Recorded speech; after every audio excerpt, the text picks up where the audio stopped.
Aristoflex AVC is the short name for ammonium acryloyl dimethyltert VP copolymer. AVC is a very strong gelling agent and cold process emulsifier. It is a very useful alternative to carbomer as it does not need to be pre-neutralized. It is a fine white powder that helps to create a very silky smooth gels. The usage rate is between 0.3% and 2%.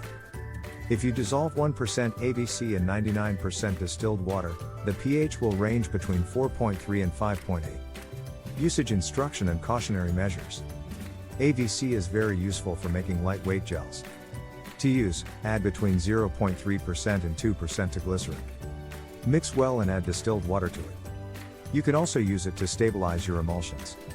If your formulation has high concentration of ethanol, AVC is a gelling agent to choose. It is used to make low pH gel.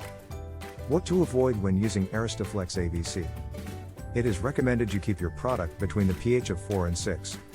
Any pH that is above 8 will release ammonia, which can cause terrible skin irritation.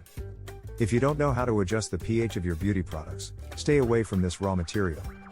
AVC substitute. A good substitute for AVC is clear xanthan gum USP or hydroxythicellulose. Look in the description box below for where to buy these safer alternatives. To learn more ways to use your cosmetic raw materials safely, visit stablecosmeticformulas.com.